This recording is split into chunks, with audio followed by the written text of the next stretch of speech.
at the World Centre of Racing, which is all about people interpreting the rules differently, shall we say.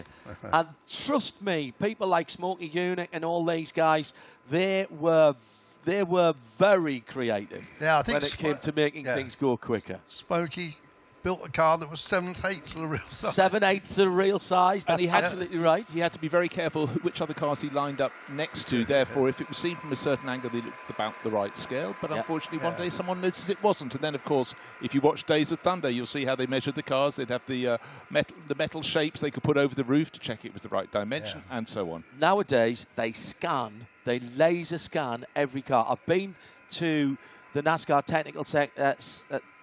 Technical Center at Concord, North Carolina. It is incredible. Again, people will think that this is basic motorsport. If you are into endurance racing, watch a 500-mile NASCAR race. It's an endurance race with one driver, and they are working with their crew chiefs and their teams all the way through the race to get the car to be at its absolute best for the last run to the flag, the last 25, 30, 40 laps, whatever it is. It is incredible how much these guys work. When you go there, you can listen on the scanner to, I was at a race at Charlotte Motor Speedway at the back end of last year, which was run on the road course there. Shane van Gisbergen won it, obviously, because he's contractually obliged to win anything on a road course or a natural terrain road circuits for Trackhouse Motorsport. Trackhouse doing something that I suspect no one else has ever done or will ever do last weekend. They won a NASCAR race and a MotoGP race on the same day, but they are talking, they are passing information backwards and forwards. It is absolutely incredible. And the engines, which are big V8s, rev up to about 8,500 revs. But because they're such a short-stroke engine, the piston speeds are something similar to when in Formula One they were revving to 18.5, 19,000. And an awful lot of Formula One technicians and engine designers went across to North Carolina and started working. So there's a lot going on under the skin of these cars, and there's far, far more than put your foot down and turn left. What I love, you look at the conglomerate sponsors that are on all the cars just behind the front wheels. Well, that's the other Talladega Nights car. Yeah, exactly, but what I love is the nod for being in France, Perrier. That's Ryan Gemmell. He's going to be one of the front runners in this. That was the Sacha Baron Cohen character in the film. We haven't, of course, mentioned the guy on pole who is not an American. No, that is Andrew Jordan, who's driving a Toyota Camry from 2011, and Joe Nemechek, who prepared that car, is right alongside him. Yeah, so they bought that car a couple of years ago, but they've had it refreshed, as they say, by Joe Nemechek's outfit. As I say, prepared over half the field here, and they know what to do to make them go quickly. But Andrew just loved driving this thing. Now that is actually a Toyota. Yeah, and we mentioned Chevrolet and Ford, but Toyota right into NASCAR, the only importer that's ever got involved, of course. Do you know who won the first ever NASCAR race? Do you know what brand won the first ever NASCAR race? I'm doing it off the top of my head, so go on. Get ready to Google this, Mr. Jones. I wouldn't touch. Was it a DeSoto? I'm making that up as I go along. American marks have disappeared. Was it an Oldsmobile? Likewise. On the beach in Daytona? I think it's a Jaguar. Certainly there was some tropical stuff that was entered back at the outset. If you have a look, maybe that might have been the first Daytona race, but the Jaguar has a history in NASCAR, in stock car racing. Just looking at that shot, I love the decals, which are actually the lights. Yeah, no lights. They don't need any lights, of course. They do get windscreen wipers nowadays, and they do run in the wet nowadays. They run on treaded tyres. Bruce is now going to look that up. No, I'm not. I was just trying to get my timing screens firing up. But I was also just living in a world of imagine these cars with lights racing around the banking at night time. It would be extraordinary. Well, Daytona is getting a new set of LED Musco lights. It's already very bright. You've been there, Andrew. In fact, you've all been there. Brand new set of lighting for the 500 for next year, but I presume it'll be in a position for the Rolex 24 at Daytona. I'm looking very much forward to starting the IMSA year with that. What was I looking at? I was looking at Jaguar and NASCAR, wasn't I think you'll be looking at the combination of Daytona Beach in a race rather than the first NASCAR. Could be wrong, but anyhow, two Toyota Camrys on the front row, both from Well, 1:20.11, that's Andrew Jordan, and then Joe Nemechek alongside him. Jaguar 2010. XK120 did win a NASCAR race. I may not have been the first one, but... Wild history, it says. Post-war race in the Garden State. Amazing. Well, there you go. I knew there was something there with the big cat. It was run on June the 13th, 1954 at Linden Airport in New Jersey. NASCAR ran 3 events at the track between 1949 and 1954. It was a road course, of course. And the Jaguar was almost a full lap ahead at the end of the race. Very few. Oh, there's something called Keller as well, which is my mother-in-law's maiden name. Very few non-American drivers has ever broken through into NASCAR. Jim Van Gisbergen, the latest probably one. Yeah, probably the most successful actually. I think we've had a Mexican driver do well. Yeah, we've had a few drivers in the 70s would go and give it a go. The bloke I goes to the book for, David Hobbs, of course, had a few runs and did well, but didn't like it much. No, I think it was just Alien being attacked from all angles around a banked oval. Absolutely no respite. Of course, when it came to the road circuits, you traditionally get Dan Gurney, obviously an American, but going back to play, and he'd always win at Riverside.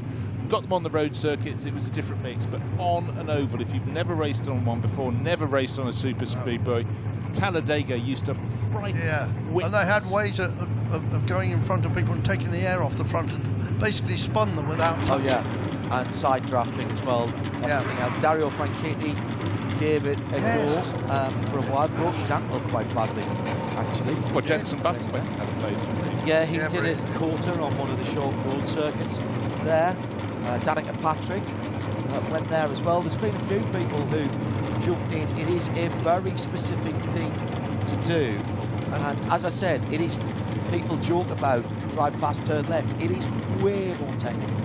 And of course, there's a whole infrastructure building up to the main Cup class through the ASA series and so on. A guy who's currently lining up 4th, Ryan Gebel.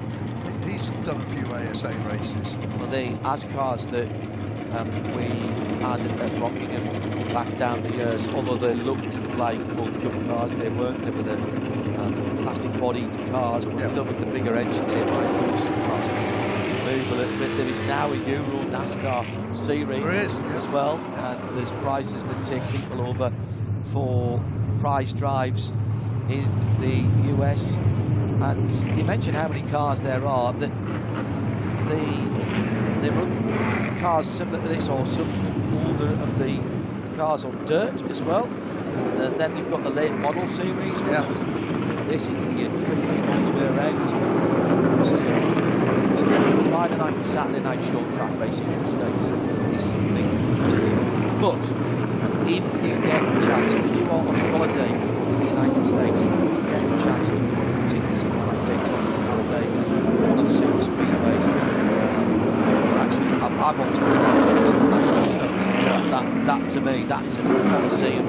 But every car's wide to full speed. They don't even get up to full speed until after probably the first or the second lap, even at Daytona. And then you see the cars sit down on the suspension, and basically, if you are on the fence line, you get the air taken away from you. You do. It's extraordinary. I've done several Daytona 500. I've done the California Speedway. It's not really working sitting in the grandstand with a friend. Just extraordinary business. I think this is a great way to celebrate 50 years of NASCAR here at Le Mans. Yeah. Right, here's a competition for you because I cannot work it out. I suddenly had an inkling. There was a French lady racer who competed here at Mans, and she did some NASCAR. I thought it was Marie-Claude Beaumont. It doesn't appear to be, but I haven't any time before this race gets underway. But more people have done it than you realise. But the simple thing is, more people tried to do it in the 60s and 70s, and now it's far more uniform. But just remember, the NASCAR season is race after race after race. They literally get about a 6-week break and they're back in again. Well, the other thing is, and we're talking about how many cars there are, if you're in the States, if you're in anywhere near North Carolina, Charlotte, Concord area. That's where most of the teams are based. And you get the opportunity, quite a lot of them have facilities tours. And you will not believe how many cars they're having built. For each car, so Andrew Marriott is racing in the Cup for, let's say, Chevrolet. So he's got his Chevrolet, and this weekend he's racing a Daytona. So the Daytona car and the backup Daytona car are at Daytona. Next weekend he's racing at a short track. Well, the short track car and the short track backup car, which will not be exactly the same, might even have a slightly, you can't change the wheelbase as much as you used to be able to do, but they will be slightly differently prepared. They'll be on a truck already going to the next one. The week after, you're at Watkins Glen or wherever it is. I'm making this schedule up, NASCAR, by the way, but it sounds pretty good. Then your natural terrain road circuit car and your backup, that'll be getting ready to go on the truck to get started, to be there in time. It's incredible. And the Charlotte airport on a Thursday and a Monday or a Sunday night is one of the busiest airports in the States because the crews fly in and out. They're not necessarily traveling with the team because the guys who do the pit stops are superstars. Yes. They get hired for big money, and that's all they do. They don't drive the truck, they don't clean the tyres, they don't hammer out any bodywork or anything like that. They are a squad, and they rent themselves out to the highest bidder, and they get massive paychecks. Massive. Now, we're looking at an all-American car. No. All the gearboxes are built by X-Track in the UK. Yeah. They got that contract 5 or 6 years ago. Yeah. There are a lot of stock parts, and because the racing is meant to be so close, that is why everything is monitored so carefully by NASCAR Technical. Absolutely outstanding amount of work goes into it by the NASCAR officials. A few guys have made the transition from single-seaters to do really well in this, and the one that stands out in my mind is Tony Stewart. Yeah. Great guy. I worked with Tony a few years ago, actually when he was racing with Jan Lammers at the Daytona 24 a long time ago. Tony had a bit of a reputation for throwing photographers' cameras on the floor and things like that, but I found him an absolute charm to work with, and just a massive enthusiast, and because he won this championship. As we look at these cars on the formation lap, I'm still thinking, hold on, do I have to adjust my set? Something has gone wrong. What on earth am I seeing? But wait till they're up to full speed, and the people in the grandstand, they are going to be in for a massive treat when they accelerate up the start-finish straight. I'm trusting we got some US fans listening to this and watching this and wondering about it and wishing they'd caught a plane over to see it. This is stunning. I suppose the best known road course that these cars race on will be Watkins Glen. Yeah, the most regularly used one, obviously, years gone by, it would have been Riverside. But to me, earlier today, to have Kurt Busch for decades, one of the top names, and oh, how sad for the family, for Kyle dying early this year, just so unexpectedly. But to hear his enthusiasm and to understand that he, even though he's versed entirely in NASCAR, has had his eye out for Le Mans. Here he is. Oh, he's not doing the 24 hours, but he's here on this hallowed circuit, and I think it is magnificent. We've had a lot of interviews today from the pits. For me, number one, his interview. Terrific stuff. And his knowledge about everything that's going on here, and indeed the whole ethos behind why they are here and what they are here. James O'Donnell is trackside, just been posting pictures. NASCAR at Le Mans, they sound, look and smell very special. I made myself quite unpopular when we had the Camaro Garage 56 car here and said, if we can't have all the Le Mans GT3 manufacturers at Le Mans, which we can't because there's not enough field, can we just have 20 of those instead? Because I think, and have it as an invitation and people coming to run it, because I thought that was a stunning project. I think it was so well done by GM, and obviously great drive, Jenson Button involved, Jimmy because Johnson. It's such a different. Rocky. This is a show really, but that was a serious effort, and the car went really well. I mean, it was going over 200 miles an hour. Yeah. It was probably the most popular car in the race. It made the best sound. It was a legion of new fans, and we like that in racing. We like cross-pollination. We like Broadchurch. just deciding that they'll look at something different, go, oh, I wish I'd found this earlier, and you'll carry on watching it. On the front row, we have Joe Nemechek. Of course we do. That's why he's called front row Joe. But Andrew Jordan has captured pole position in the blue and white Toyota. It's an old Toyota Camry front row. Nemechek just staying slightly behind as they come to the line. This is a 35-minute race, and we are green flag for the HSR NASCAR Classic presented by Goodyear at Le Mans. How good is it to hear that? Watch out for that #1 car. Joe Nemechek, Kurt Busch right up there as well. And Nemechek goes straight through to reclaim his front row position. And we've had a spinner from the 24. That is JC France that's gone around in the...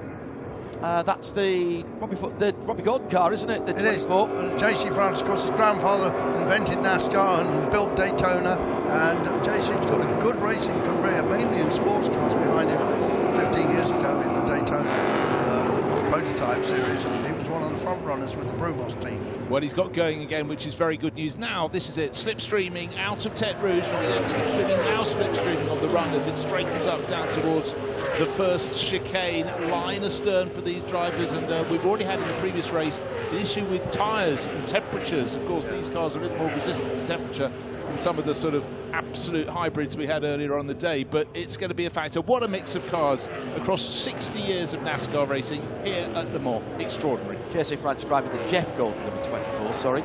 Of that, got way too excited. That was the livery of the car that I drove at the Las Vegas Motor Speedway as well. We're seeing a lot of the famous liveries out there, aren't we? The Jeff Gordon colours and all this stuff. But the Andrew's car he's driving was built by Michael Waltrip Racing, and we got a battle wheel to wheel now. So let's. Oh, Andrew just gets into the chicane first. He got the Monster Energy machine #1 right behind. Splitting the two Camrys. Yeah, we'll never check that. Kurt Busch there, rather. Out, yeah. And I think those three might break away. Here is the spinner. Was that?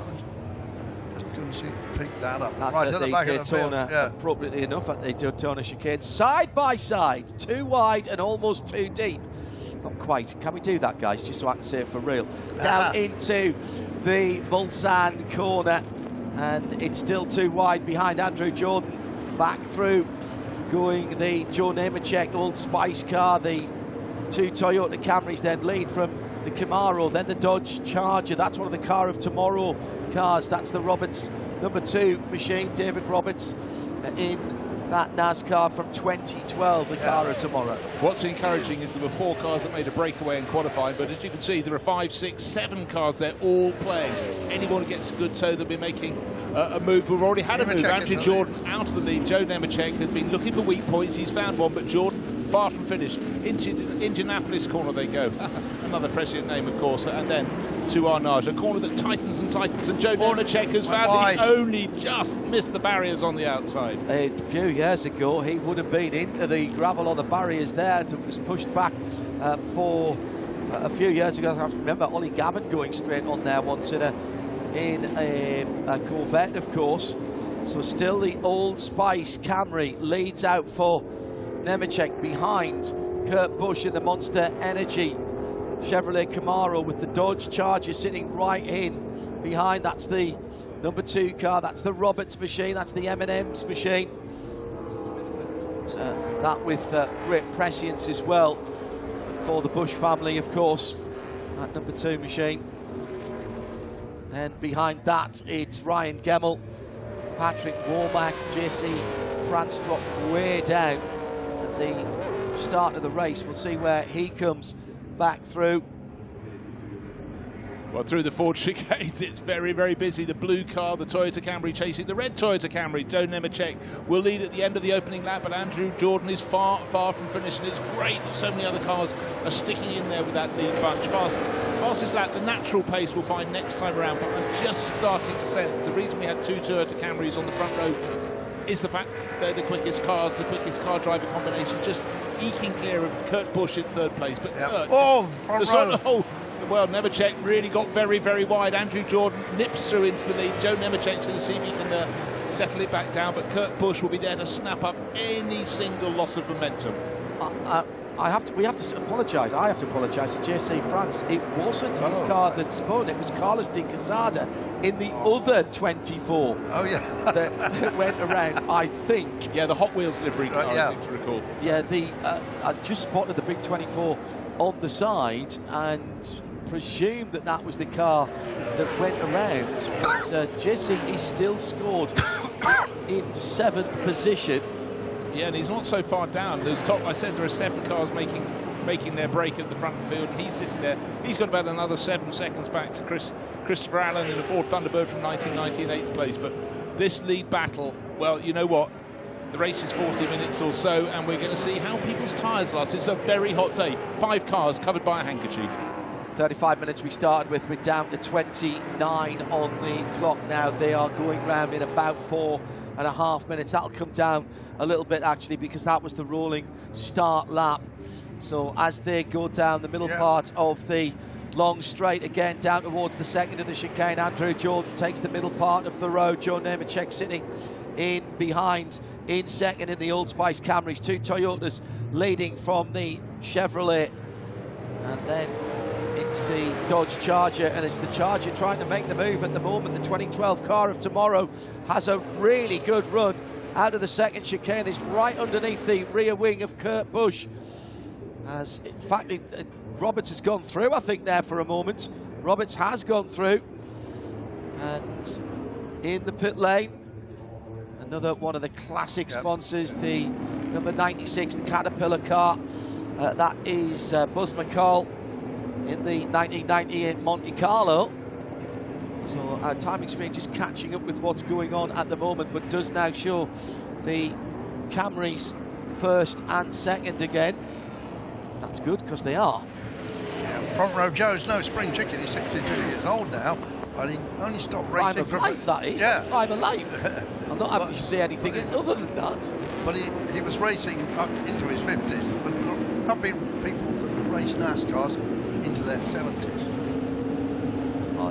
And for those who don't understand, if you think Formula One is big in Europe, then it is honestly as nothing compared to NASCAR in the States by far. In terms of what you see, and promotionally, it's one of the Silverados. The Mobil 1 Silverado goes through the chicane at the Daytona chicane, through the pass-through.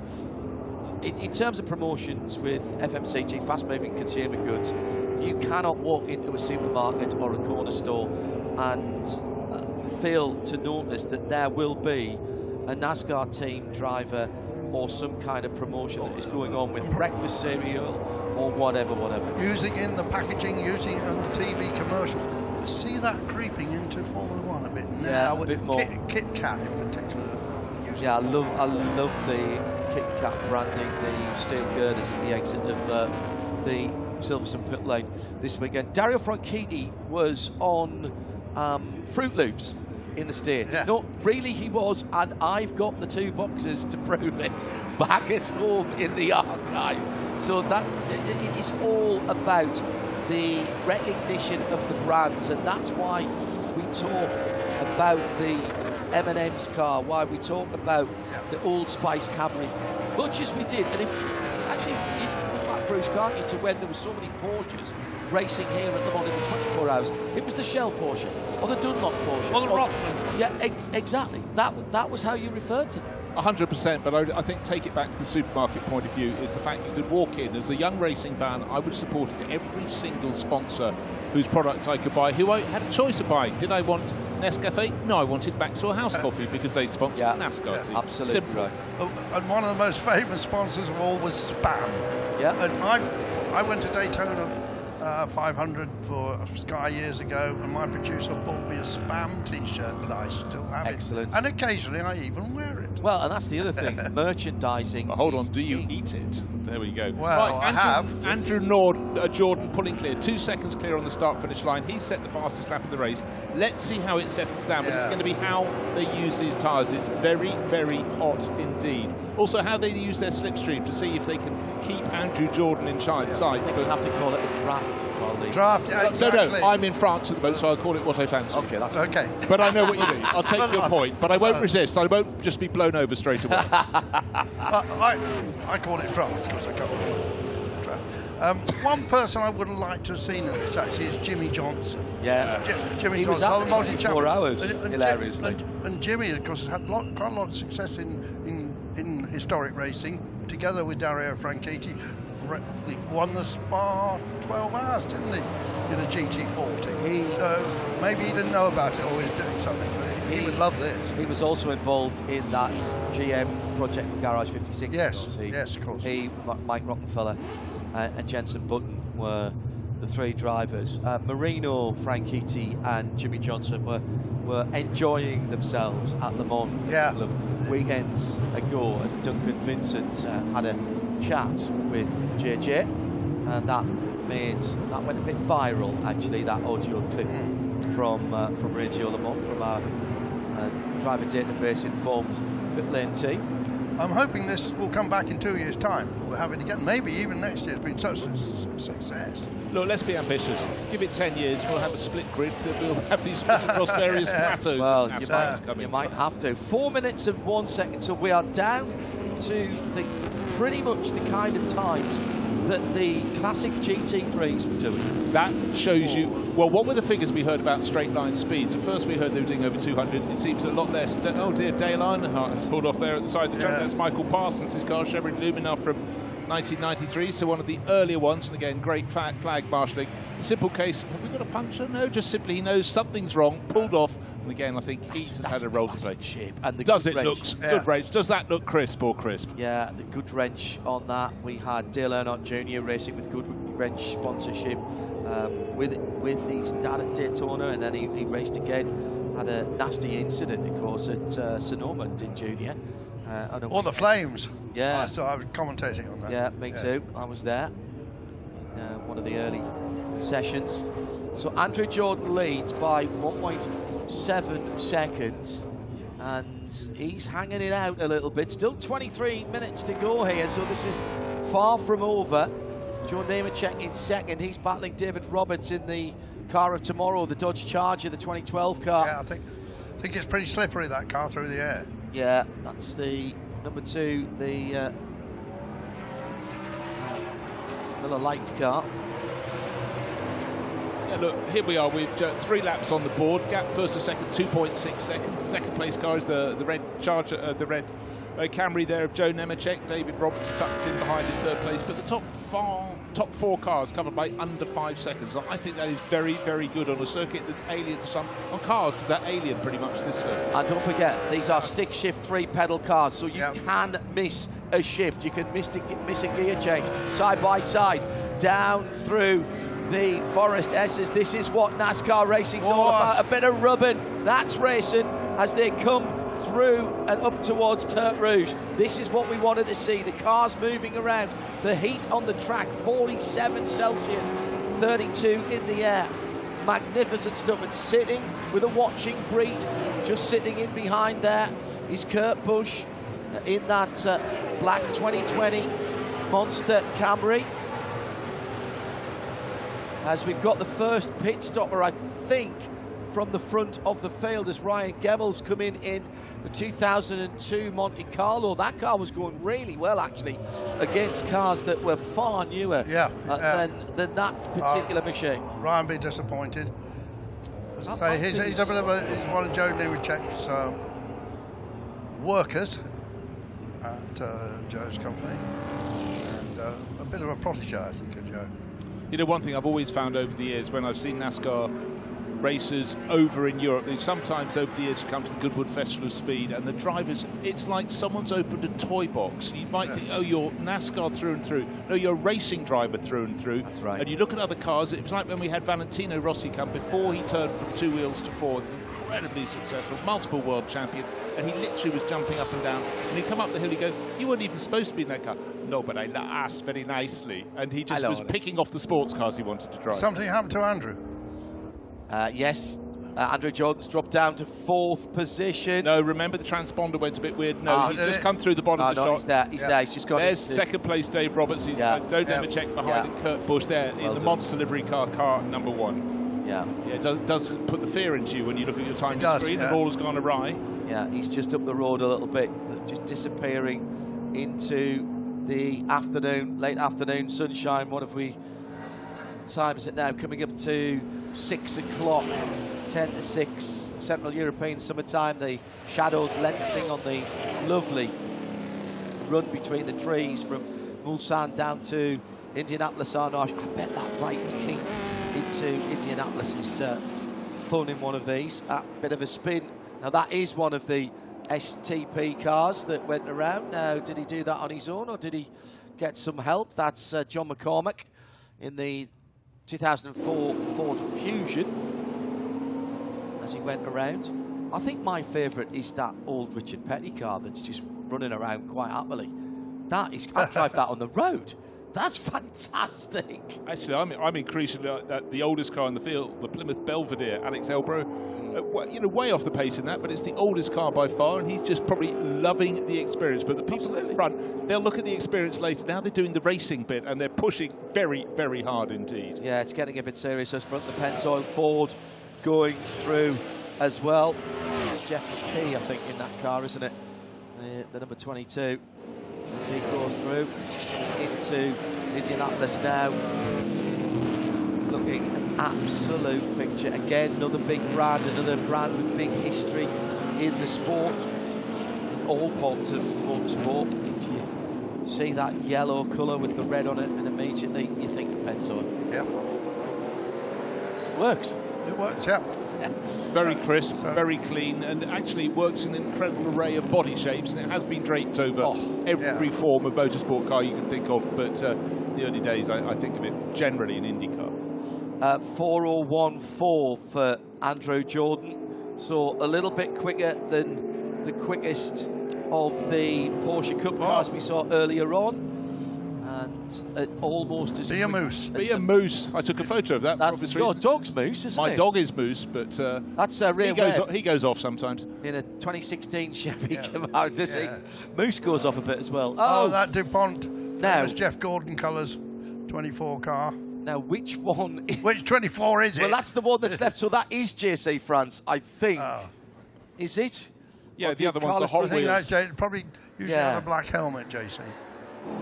So, and the two trucks running together, that's great. Well, as you'd expect. Very good. Made in the USA, it says on the back of the black one. Just in they are case you were both confused. Silverados. 2016 for Scott Dolphy, who's leading. Sam Lecomte running a 2007 Silverado. Slightly different body shapes, a little more bluff on the older truck. Well, let's face it, how many people race around the Le Mans circuit here at the Sarthe sitting that high? And that's something that just gives them a unique viewpoint. The view of the cars going through the trees, the track snakes away up a little rise, down a little dip. Just fantastic. Something different. I always tick for different. They're very, very cleverly engineered. I raced a pickup truck at Brands Hatch once, a Sanyong pickup truck in that series, that one-make series. That was the week before I raced a GT4 in a 24-hour quarter. Those were the similar experience, opposite end. But that was like sitting in a race. It was sitting in a race car, but you just were on a small set of step ladders. But the amazing thing is, it didn't fall over when you turned it into corners. Weren't trying hard enough. No, clearly not. Clearly not. That was a diesel actually, and the difference between not spinning the wheels and spinning the wheels was about a millimetre, so it felt like you had 1,000 horsepower under your rifle. It was great. That was a stick shift as well. Diana Pink set that up for me. Thanks, Di. Andrew Jordan by now 3 seconds at the front of the field, and another spinner. Oh, the Pennzoil car goes round. Is it everyone we mentioned has problems straight away? So I haven't got any stats on Dave Roberts. I think he has done some of these races before in the States. I suspect that he may be Australian. Yes, I did notice a driver on as the grid was spun through with an Australian flag next to their name. But I tell you what, people watching this all around the world would have watched NASCAR. Of course, they'd have watched NASCAR. And that car, because that's one of the drivers that did break into NASCAR that wasn't American, Marcus Ambrose. Yeah. And his name on that car being pushed away there. And we've got Chris Stillwell in here as well. Yeah, well, he's racing. Yeah. For the 22, or the 22A. That's another Ford Mustang. So what we got left, guys, 15.5 minutes. Mike Ski is racing in the number 2 car today. Yeah. And Dave will be in the car. Dave Roberts will be in the car tomorrow. So okay, good. That's good. Very accomplished American racer. And did the VIR racing won it? Or there were maybe 2. He certainly won one of them. That was the first ever. Yeah, it's the first ever. It was only 3 years ago, really. Yeah, 2 years, maybe. Yeah, 2 years. Yeah. What I always find when you look at something that's still relatively new as a historic category, you look at the cars and go, isn't it brilliant to see them as the drive-through penalty is coming up, unfortunately, for one of the runs. They think, what else could we put in the mix? You always have another wish list to add. I'm sure people around the world watching this, particularly fans stateside, well, they'll have a rich lexicon of cars to choose from, but you choose according to your age, according to the brand you like, the manufacturer you like. We will see what comes in the years ahead, but it's growing, I can tell you that. Lee Saunders getting the drive-through, and he's in the pit lane and out now in that 2005 Dodge Charger, the number 91. And just as we were talking about product placement, etc., in the States, Red Bull, I am reliably informed, and I'm indebted to Dylan Spalding for this. Connor Zilic and Shane van Gisbergen. Connor Zilic, who started in Mazda MX-5, Whelen Mazda MX-5 Cup in IMSA, and has progressed through and has become a very hot property. And racing with the Trackhouse team, with SVG, Trackhouse of course, run by another American Le Mans Series ex-racer, Justin Marks, who's brilliantly engineered where they are in the world of motor racing. So pictures of Connor Zilic and SVG on Red Bull cans in the States. Now, I know they've done limited edition flavours before. As far as I'm aware, of all the motorsports that they are involved with around the world, that's the first time I've heard of them putting drivers in cars, and that's for the US market, exactly underlining what we were talking about. Of course, it was Gunter Stein that set up the Red Bull NASCAR team, wasn't it, all those years ago? But the American mega teams, like Penske and Ganassi, of course, they have their NASCAR operations. Yes. And as I say, the put aside anything that you think this is basic motorsport, that's very long way back there.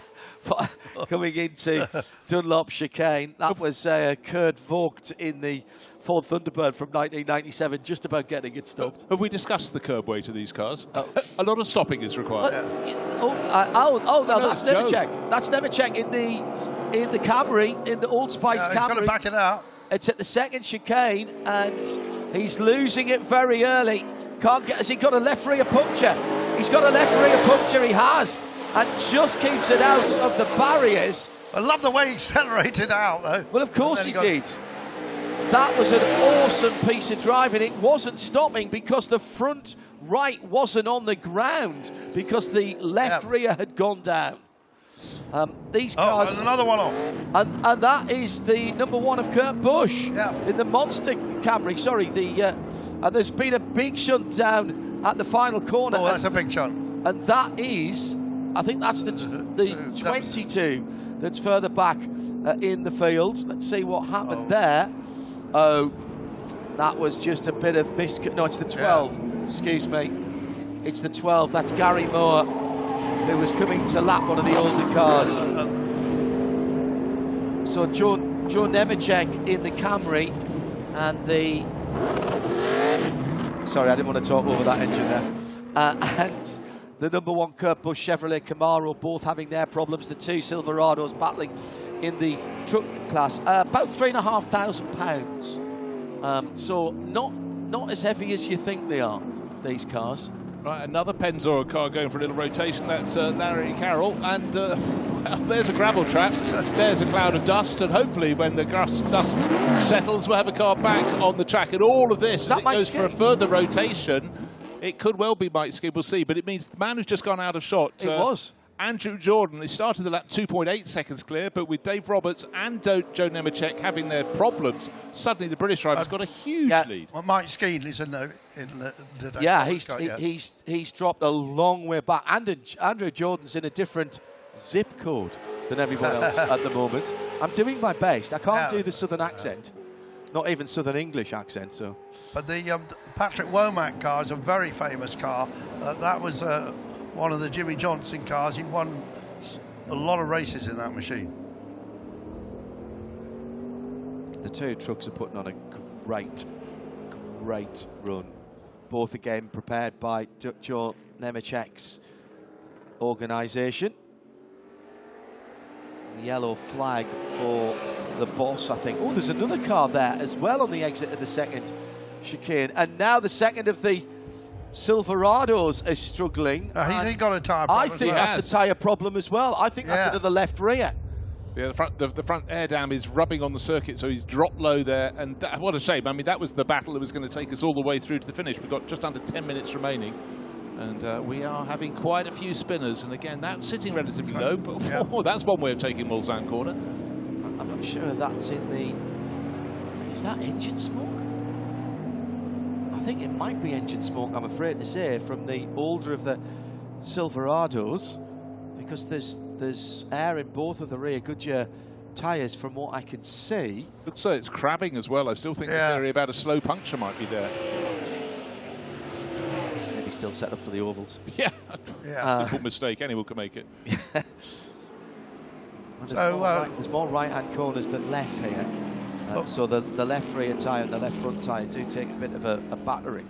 And in this heat, still nibbling away at 50 Celsius. Mike Skeen's still keeping Andrew Jordan on it at 3.1 seconds. No, so that wasn't Skeen who went off in that car. So who was that went off earlier on when we saw that? Was that Jeff McGee then? Could have been. In the 22? No, I think he stayed on the track. I think it was Patrick Paul in the Pontiac, also Pennzoil sponsored. Right, just a guess, car number 30. However, and in fact, just mentioning number 22, there it is. That's the Jeff McKee Pennzoil livery Mustang, going very nicely. Again, a bit of oil had been put down and a bit of a quick dry just in the run to that first corner before you get to the Goodyear Bridge. I'm still struggling to say Goodyear instead of Dunlop. It's been ingrained in me over the decades. There we are, good sponsorship. Just gone past Ryan Gemmell there in the Monte Carlo, number 55, and just that's the Perrier car. That's the one of the other days, one of the other Talladega Nights cars. The Perrier sponsorship. What the hell that deal got done? French sparkling water. Well, they needed a European sponsor for the European driver, didn't they? For the Sacha Baron character.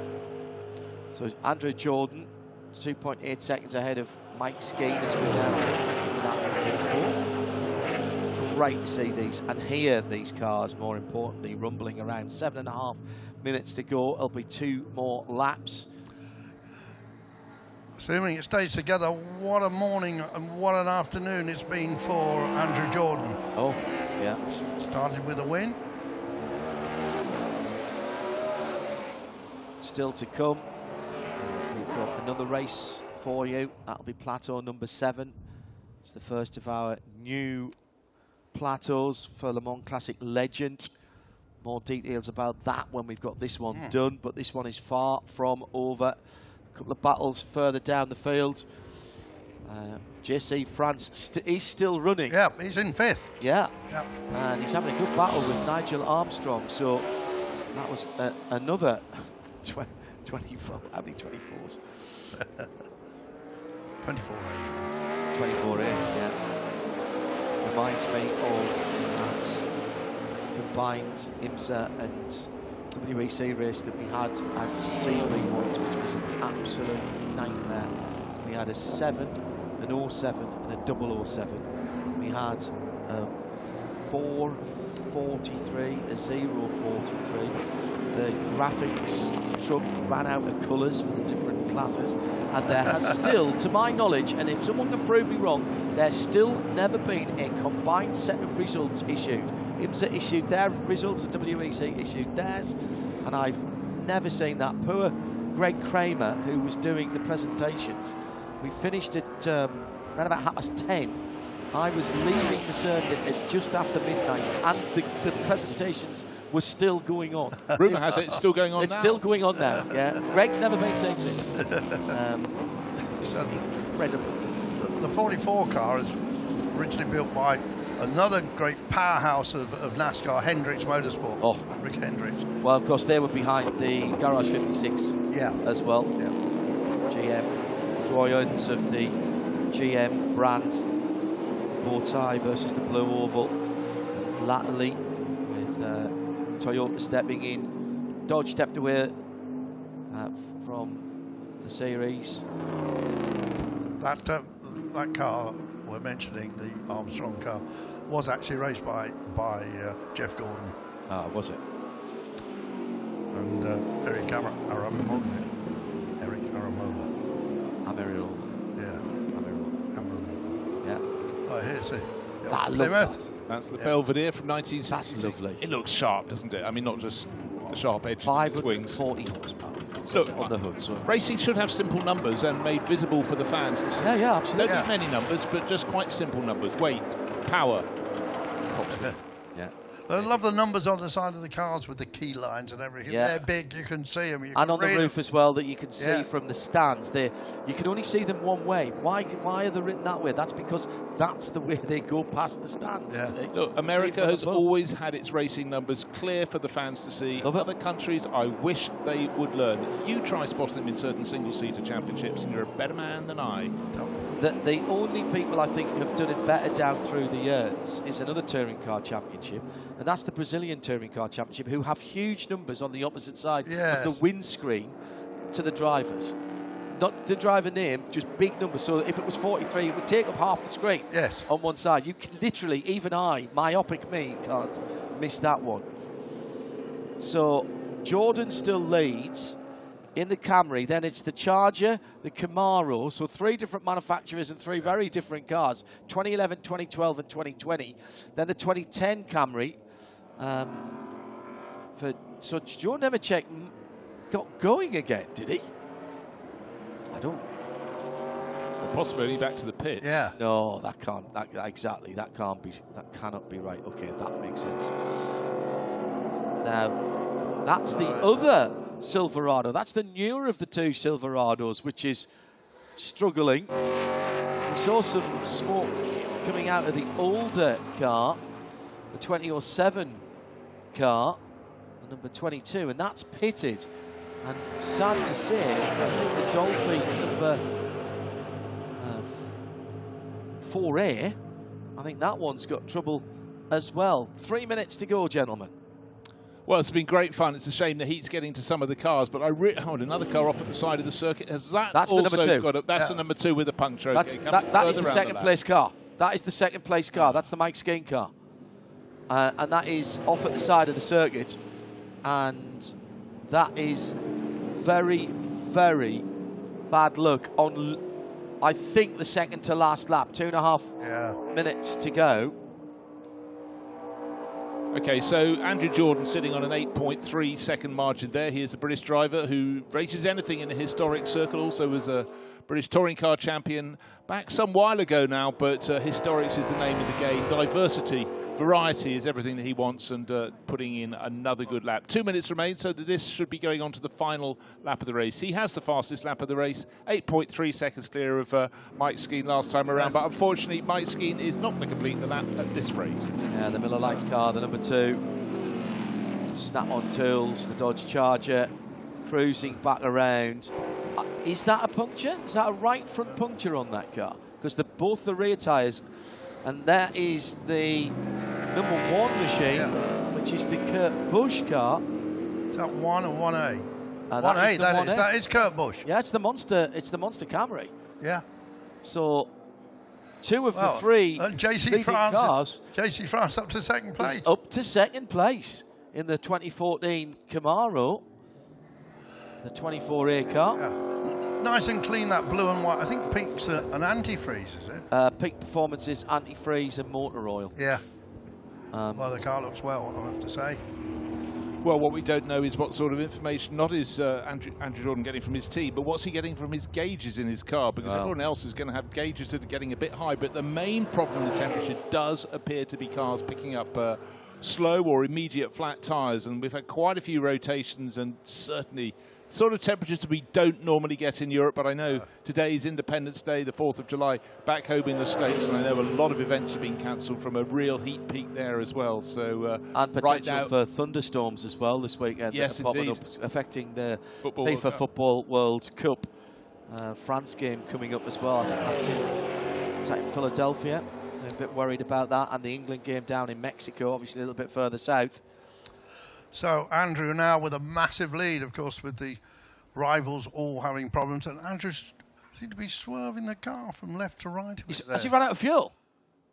He's moving slowly.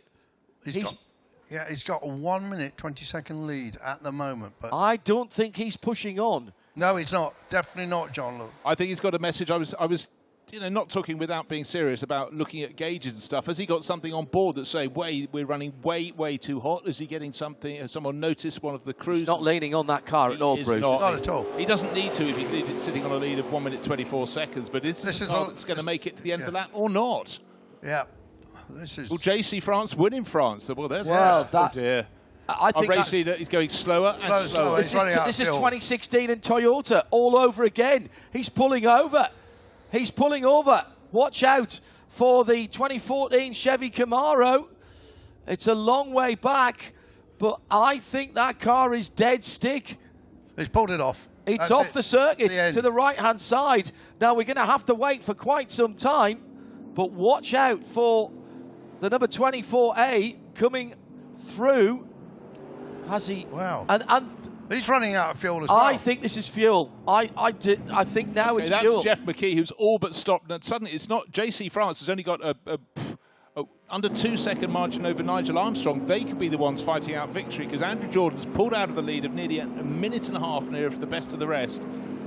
This is quite extraordinary. Well, drama. Talk about a race of attrition. Well, we haven't had to have a safety car and a green-white checker to give us a grandstand finish. It's happening out on the circuit. Now, where is JC France in the number 24? Can we see him on the tracker? That is the 24A is what we're looking at. He's just coming down to Mulsanne corner now, and he is now scored as the leader. Just coming through to Mulsanne corner now, the 24A.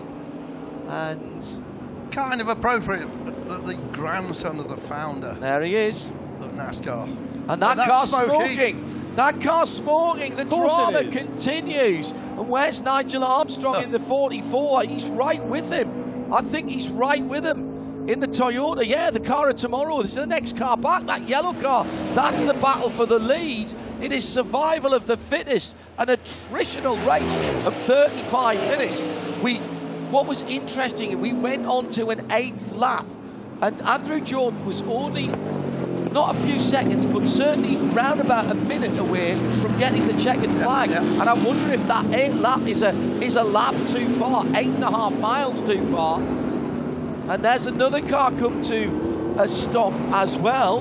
That is Rodney Reston. Yeah. Chevrolet 15. 2013. So cars littered around the circuit. But first and second, look, here they are, under a second between them now, and they're chasing Nigel Armstrong, getting closer and closer. Yeah. But you've got yellow flags, no overtaking there, because of course the car at the side of the circuit, then a green flag, they can go racing again. Right, this is racing through to the finish. And this is literally to the checkered flag. They are racing to the checkered flag now. The 24 running in the colours of the NASCAR Garage 56 entered car. So not running in the Jeff Gordon colours, but in the Camaro XL1, I think it was called, from memory. And that car is smoking quite badly, and it's not over yet. There are 2 corners. Is the Ford chicane going to be the undoing of the bow tie in Chevrolet versus Toyota? Another Monte Carlo in 3rd position. So Camaro, and it's going to be the Camry, I think, that finishes 2nd. Oh, it's tight, even into the last corner, and there's traffic through across the line, and JC France in the 24A, the car in the colours of the Garage 56 project from the 100th year anniversary race here at Le Mans, has taken at the end from Nigel Armstrong, just 9/10 of a second behind. And we've got another battle coming as well. And this is the battle for 4th and 5th position now, coming through the final corners.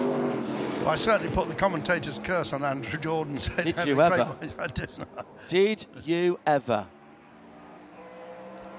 So Gemmell will come home third in the car that was used in the Talladega Nights filming. And here's that battle we were talking about. The 23 is the Mao Thunderbird, the 1993 car, very different looking machine.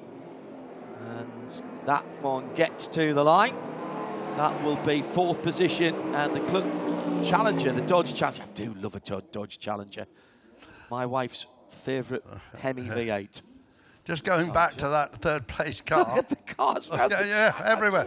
Just going back to that 3rd place car. When Sacha Baron Cohen was driving it, it had to be fitted with an automatic gearbox because he couldn't change gear. It's got a proper gearbox in it now.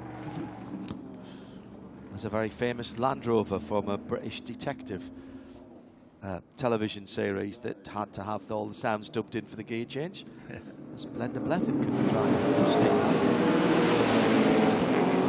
I think that might be the Land Rover 90 that had a automatic gearbox, because it was specially fitted. Well, we've had 5 cars, and only 5 cars at the moment, that have seen the checkered flag. This has been an incredible opening to the weekend. Looks like the Moose car might make the end, and if it does, it's going to be in the top 10. John Doonan finished 22nd. Well done. Has he crossed the line? Yes, he has crossed the line. He's been well, so he might move up. No, everyone who stopped ahead of him is only a lap back. Yeah. He dropped a couple of laps in the 2002 Chevy Monte Carlo, the Wonder Bread car. That was the Ricky Bobby car, hence Ricky Doonan. Talk about entertainment. What a terrific race. Well, I'm sorry, but isn't that absolutely correct? As these two are still battling, coming to the end of the race, and that is the #1 Chevy Camaro and the 2000 Chevy Camaro sitting in behind it. So that's the Webb and Haynes battle for, is that 8th and 9th? Yes, it is. Not in the same class. Yellow flags are out. Because of the stopped cars, one presumes, around the circuit. Now, we've got to give everybody their fair due for just getting to the end of the race. To be quite honest, he's the Mack Tools number 7 coming to the line. That's the, does that car come through? It's further down. This is fuel. So many of these guys are fuel. They're weaving backwards and forwards. In fact, looking at the battle with the Moose Chevrolet just in front of you, they're probably both wondering, has he got enough fuel? Have I got enough? Yeah. That was the 21 Ford Thunderbird, the Gould car, in 10th position that was pulling up, so that car's not going to get it. If I won't drop any further back, in fairness, who had the best lap of the race? Andrew Jordan, 4:01.492. But actually, you see, he went too fast.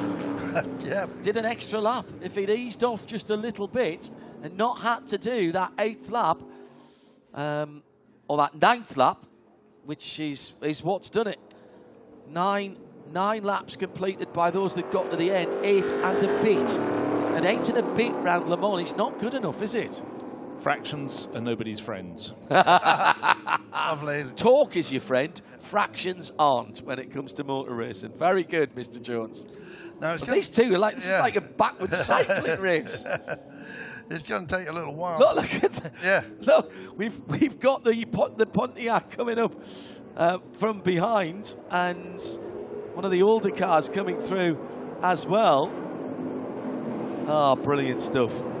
Going to take a little while to scoop all these up, isn't it? We're meant to be having the the Mazda demonstration next. Yeah, the winning car from 1991 when Toyota and Nissan had fought for so long to try and win the race. And who popped up? Little old Mazda. But some great cars, great liveries, but they didn't all make the finish.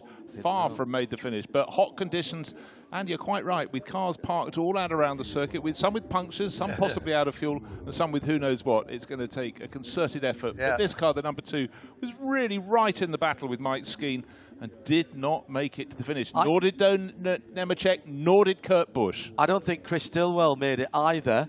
I think there's at least 10 or a dozen cars that got onto a last lap and have ground to a halt, and they're all going to be pointing at Andrew Jordan for going, if we just hadn't had that last lap. Yeah.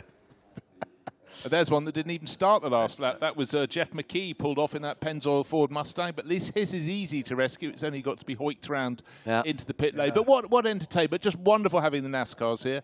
And they'll get to do it all over again tomorrow afternoon, Sunday, here at the Sarthe. Yeah, we've got that race, their final race, is not on our broadcast schedule.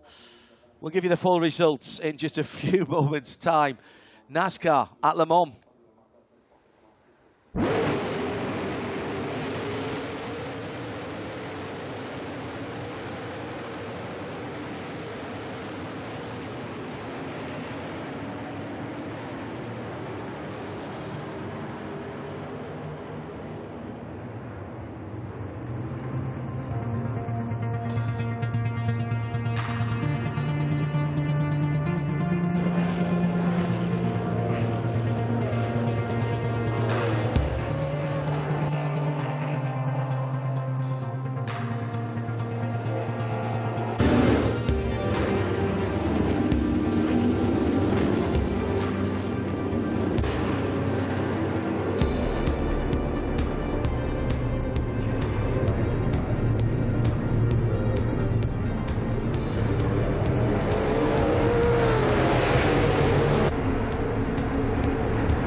Extraordinary finish to the HSR NASCAR Classic presented by Goodyear. JC France in the car running the livery of Garage 56 from the 100-year anniversary.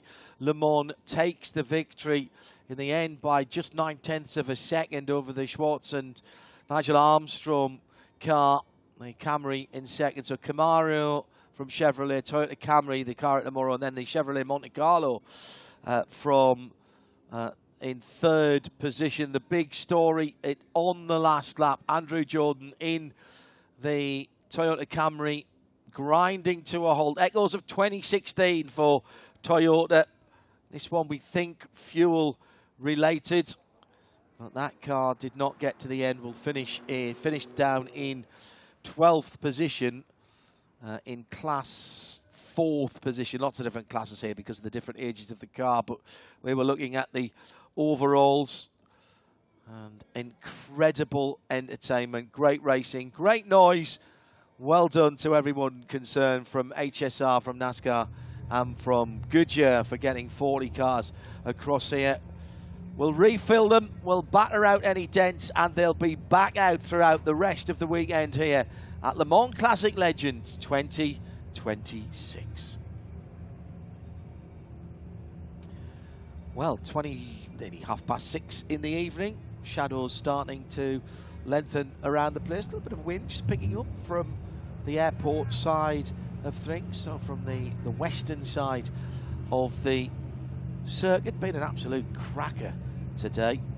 Still up at 32 Celsius in the air and 45 on the track. I suspect, gentlemen, we're going to have a little delay coming up, Bruce, whilst our hard-working track services and marshals recover about a dozen NASCARs of varying ages. Yeah, I think so. I'm just rather hoping the next thing due on track, which is a demo of the Mazda 787B, the car that took victory in the 24 hours back in 1991. What a turn up for books. Maybe because that's a parade that will be able to go around good point. Just abate its pace. Yeah. And then comes Plateau 7, which is the sort of second oldest grid of cars, but a group of cars that are sort of welcome to the Le Mans Classic as we go to Le Mans Classic Legends and have cars from later decades, and certainly spreading the love for the celebrations of more than 100 years overall since Le Mans started. But we're having the latter cars from 1972 onwards, and it's the second batch of those. It's Group the C. early 80s. Yeah. It's Group C. We've seen these cars here as a support before, Exactly. but now they have their own plateau. As I said earlier, sad not to see any Jaguars racing, and there is one static in their paddock, which is... There is, but you know what, I think it's a cyclical thing. I'm sure they'll come out to play in the years ahead. But don't forget, a lot of these cars, particularly cars from Group C, have become ever more valuable. And pretty much right across the top of historic racing, cars that were doing the winning tend to be the ones that are more expensive. No surprises there, Einstein. No. But the fact of the matter is some of them have become so valuable that maybe people don't always want to have them out to play. But again, go back to earlier comments. I quite like having the cars that weren't only featuring at the front end, the other ones that made up the field, because for history you can't just cherry pick. I think you need as much of a picture as you can possibly get.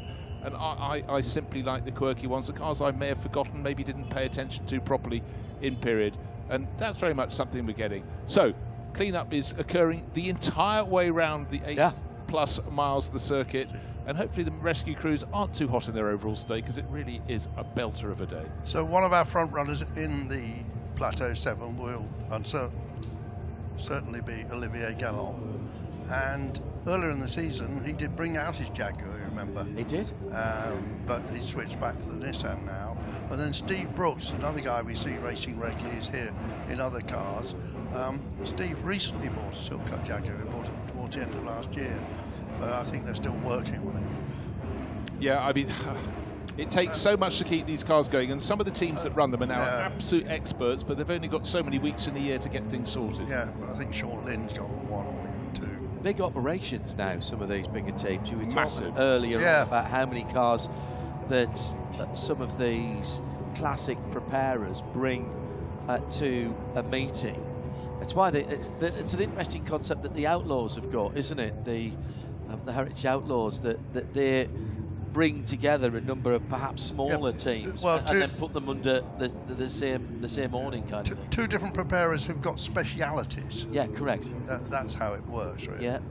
And I kind of understand that. And we will see that team out in the next race with the C2, most potential C2 car, the Tiger, or people say Don't Tiger. Get started with that. Well, it's quite simple. Both Howden and Tim Schenken, who formed the company, says it's Tiger. Yeah. No argument there. I thought it was Todge. Never mind. We will carry on. But that's all about French or Italian, French or German pronunciations. That's a different story. Of the toy and the torch. Yes. Yeah.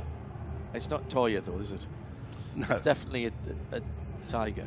Yeah, it's definitely a Tiger. Not a Toya. You might think the heat is steading into the commentary box at the moment. Oh, we've been becoming crazed, but waiting to see what will go back out on the track. But the next batch of cars, it's Group C, one of the most popular periods in the history of the Le Mans 24 Hours and the World Sports Car Championship as it was in the age. But it's not as though we're not living through a fantastic period at the moment with so many manufacturers fighting for victory in the hypercar class. As I said, this race was a support race before. It was 2022. It was Minshaw and Keane who won an XJR9.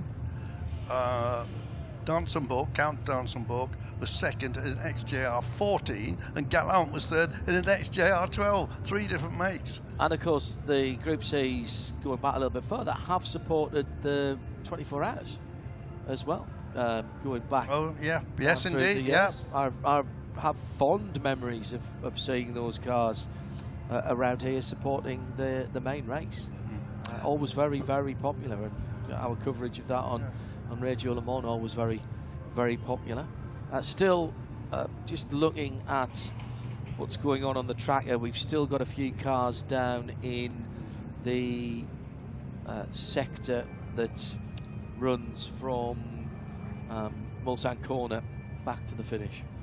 Taking a look down, the view looking down the start-finish straight, obviously the cars come up towards us. If you've never been to Le Mans, just off the bottom right-hand side of your image, behind the grandstand is the museum. It's been there for years, but never in the form it is now. It's been given a massive boost in terms of size. It's the National Motorsport Museum now for France, and it is stunning. It opened to the public about under a fortnight before the Le Mans 24 Hours. And if ever you come here, which you must, you also must make sure you go and visit the museum. It's really something special, and I think 9 of the cars are going to be brought out onto the track at various points this weekend. I'll just run down a list of them. A 3-litre Bentley from 1924, when the Bentleys started the winning. The Bentley boys became a thing. Late 1950s, an AC Bristol, again, class victory, obviously important for them at the time. And then a Shelby Cobra Roadster, well, say no more. A Shelby Coupe, the Cobra Daytona Coupe as well. A René Bonnet, tiny little cars, ran with almost no engine whatsoever. And again, that is the very essence of Le Mans. It wasn't just the cars winning at the front. And then, I don't know, depending on what your age is, certainly you cannot have a display of cars at Le Mans of the history if you do not include a Ford GT40. After years of trying, Henry Ford took umbrage at Ferrari when they refused to let him buy the company. He thought, right, what are you good at? Le Mans. What are we going to beat you at? Le Mans 24 Hours. And it took a while, but 4 years running. But 1966, that 1-2-3 finish, still one of the moments. Of course, so good they made a movie about it. And 67, of course, was actually the American-built car, the J car, that came here. That's the big anniversary for Ford next year, when they'll be here running for outright victory in their first year with the hypercar. But that was absolutely a fit of peak, wasn't it, when Enzo Ferrari used Ford as a stalking horse to push the price up, the money that he wanted from Fiat. Was trying to buy them, wasn't he? But that was Enzo Ferrari using Ford as a stalking horse to push the investment that he wanted from Fiat up through the roof, because they didn't want it to fall out of Italian hands. Guys, you know I hate mysteries. I think I'm going to rush out to the NASCAR compound and try and find out what happened to Andrew Jordan. Right. All right, to see whether he ran out of fuel or was something else. Andrew is on a mission. I think that's a very good idea, Andrew, because let's face it, that wasn't the only car having a problem in the field. Towards the end, so many pulling off. But just to go through, also in the museum exhibition run later, we will have a Porsche 917. That's the one from 1970, the one that actually appeared in the Le Mans movie that year, and a Porsche 935. And then for good value, you can get a Formula 1 car also from the museum. They've got about 30 Formula 1 cars. You've got a Brabham BT42 ex-Rolf Stommelen car, just for fun. I heard that running around at the weekend, earlier in the week. My goodness, what a noise that was making. Absolutely superb. Well, if you are just joining us, we're doing a little bit of rescue and recovery after around about a dozen of the classic NASCARs from HSR coming across from the States didn't make the full 9-lap trip. Just under 80 miles the winners completed, unfortunately. Around about 69 to 70 for quite a lot of them as they were going around the circuit. Quite a lot of cars coming to a crawl and then failing to get back. Notably, Andrew Jordan. Will get a note on that from Andrew a bit later on. So this, our final event of today, gives me the opportunity to mention tomorrow, when we're back on the air at 9 o'clock Central European Summer Time. That's 8 if you're in the UK. You can do the arithmetic yourself. We'll start with the plateau number 8. Then in number order, we'll do 9 and 10. And finish off as we started this morning with the GT3 revival, the newest cars. So we're working through the new plateaus. We've done the one that's transferred over from what will from next year be called Le Mans Classic Heritage. 7 will be the next newest cars along, then 8, 9 and 10 tomorrow, as I mentioned, and the GT3 revival, which gave us such quality entertainment earlier on. I expect nothing different by the time. Now, clearly, the earlier, so 6 and 7 will have completed by the time we come back on air tomorrow. They will have done their 2 races, so we should be able to give you, because Alcamel are so very good at this, give you some trophy winners and give you an idea who's won what in the 2 earlier categories. And what we'll try to do as we go through 8, 9 and 10, which are the final races, the 3rd and final races for those 3 grades, what we'll try and do there is give you an idea of where people stand based on their average times from the previous races.